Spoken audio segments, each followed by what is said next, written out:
আচ্ছা, আমরা একটু দেখি ক্লায়েন্ট প্রথমে কি মেসেজ করছে। প্রথমে যে মেসেজটা করছে সেটা হচ্ছে, hello, I need to have this web page cloned into Elementor. মানে এই পেজটা হচ্ছে সে এলিমেন্টরে ক্লোন করতে চায় উইথ অল দ্য পেজেস, এবং যতগুলো পেজ আছে। আচ্ছা, আমরা পেজটা প্রথমে একটু দেখে নিই। ক্লিক করি। ক্লিক করে দেখতেছি যে এটা একটা ওয়েবসাইট অ্যান্ড আসলে অনেকগুলো পেজ আছে। ঠিক আছে, তো প্রত্যেকটা পেজ সিম্পল, বেশি কিছু নাই পেজে, ডিজাইন ভেরি সিম্পল। সো কি বলছে যে উইথ অল দ্য পেজেস। তো যাই ক্লায়েন্ট, কিন্তু ক্লায়েন্ট বলছে যে I need to have this web page clone into Elementor, মানে ওয়েব পেজটা এলিমেন্টরে ক্লোন করতে হবে। সেটা আসলে ওয়েব পেজ না, কিন্তু ক্লায়েন্ট এখানে ভুল লিখছে। এটা হবে ওয়েবসাইটটা আমার আসলে ক্লোন করা দরকার। ওয়েব পেজ বলতে বোঝায় একটা পেজ। ঠিক আছে, তো যাই হোক, আবার এখানে বলছে উইথ অল দ্য পেজেস, তার মানে বোঝা গেল অনেকগুলো পেজ আছে। যদি এখানে ভুল করছে, এখানে ঠিক করছে, তো সব মিলে একটা ভুল। তো যাই হোক, এটা কোনো বিষয় না। চ্যাটিং এর ক্ষেত্রে ক্লায়েন্ট এদিক সেদিক একটু করতে পারে, কিন্তু আপনাকে আসলে বুঝে নিতে হবে। যেমন ক্লিক করার পর আসলে বোঝা যাচ্ছে যে এটা হচ্ছে একটা ওয়েবসাইট, শুধু একটা পেজ না। যেমন অনেকগুলো পেজ আছে, আর ক্লায়েন্টের শেষের কথার দ্বারাও বোঝা যায় যে তার প্রত্যেকটা পেজই দরকার। That's enough. ঠিক আছে, সো এখন আমার কথা হচ্ছে যে আমি কি এখন রিপ্লাই দিব। তো এইখানে ক্লায়েন্ট আসলে বলছে যে প্রত্যেকটা পেজই তার দরকার। How long will it take and how much will it cost. Client বলছে যে আসলে তোমার কতদিন সময় লাগবে বা কতক্ষণ সময় লাগবে এবং এর দাম কত।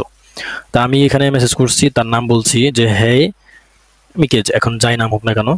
তারপরে just a heads up, cloning the site using Elementor will take about 24 hours. যেহেতু সাইটটা ভেরি সিম্পল আর আমার হাতে অন্য কোনো কাজ ছিল না, সুতরাং আমি 24 ঘন্টা সময় নিয়েছি।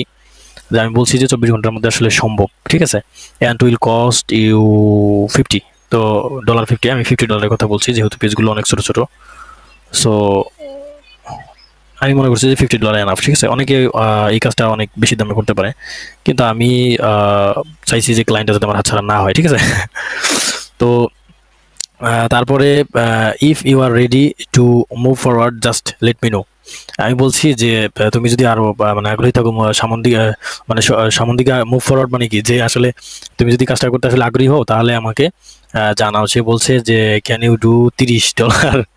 আমি $50 বলছি, এমনিতেই কম, সে আরো বলছে $30। ঠিক আছে, তো যাই হোক, আমি এখন বললাম শিওর আমি করতে পারবো, but if you it a bit increase it a bit it will be better. আমি বললাম যে আরেকটু যদি প্রাইসটা বাড়াও তাহলে একটু ভালো হয়। ঠিক আছে, তো সে বলতেছে আই ক্যান ডু 35। সে বলতে $35 না। আমি আসলে $50 কেন চাইছি, আমি জানি যে এইসব ক্লায়েন্ট আসলে মানে বেশি ডলার দিবে না। ঠিক আছে, আমার জানা আছে কোন ক্লায়েন্ট কিরকম প্রাইস দিতে পারে, একটা আইডিয়া আছে।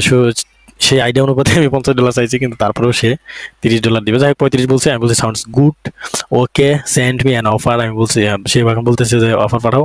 তো ডু অলরেডি হ্যাভ দ্য ডোমিনোস্টিং। আমি এখন বললাম যে আসলে তোমার কি ডোমিনোস্টিং আছে। নতুনদের ক্ষেত্রে একটু কথা, এই কথাটা আসলে বলতে হয় যে অনেক ক্লায়েন্ট ডোমেন হোস্টিং সম্পর্কে আইডিয়া থাকে না। সুতরাং আপনার অ্যাকাউন্টে হচ্ছে অর্ডার দেওয়ার পরে তখন বলবো যে ডোমেন হোস্টিং সম্পর্কে আমার আইডিয়া নাই, কিনতে দেরি হবে, এরকম করে কিন্তু অনেক অর্ডার ক্যান্সেল হতে পারে। তো নতুন অবস্থায় অর্ডার ক্যান্সেল, তো এটা আসলে মুশকিলের কাজ। মানে এটা আসলেই গ্রহণযোগ্য না, বা এটা আসলে ঠিক না। আপনার অ্যাকাউন্ট হচ্ছে ইমপ্রেশন কমে যাবে বা ডাউনে চলে যাবে। অর্ডার অন্তত 20-25টা বা 30-40টা পর্যন্ত না হওয়া পর্যন্ত যাতে কোনো ক্রমে অর্ডার ক্যান্সেল না হয়, এই জন্য অর্ডারটা যাতে 100% ডেলিভারি দিতে পারেন সেটা কনফার্ম হয়ে তারপরে হচ্ছে কাজটা নেবে। ঠিক আছে, ক্লায়েন্টের সাথে সবকিছু কথা বলে যে আসলে সে কি ধরনের কাজ চায়, আপনি 100% তাকে স্যাটিসফাইড করতে পারবেন কিনা, সবকিছু সুন্দর করে বুঝে তারপরে কাজ নেবেন। আর ডোমেন হোস্টিং এর কথা অবশ্যই বলবেন যে আছে কিনা।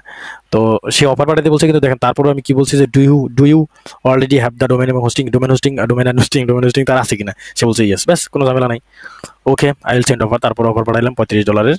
দেন সে অ্যাকসেপ্ট করছে। তারপরে হচ্ছে সে হচ্ছে জাস্ট তার যে ডোমেন আছে তার ডোমেনের যেহেতু ডুপ্লিকেট করবে, এটা অন্য কারো সাইট দিছে হয়তো। ঠিক আছে, কিন্তু সে ডুপ্লিকেট করবে তার নিজস্ব ডোমেনে, তার ডোমেন দিয়ে হচ্ছে শেষে /WP -admin এটা দিয়ে দিছে। সো এটা দেওয়ার পরে যেটা হয় যে এটা হচ্ছে ডিরেক্ট হচ্ছে লগ ইন ইউআরএল, হয়তো আপনারা অনেকে জানেন, তাই না।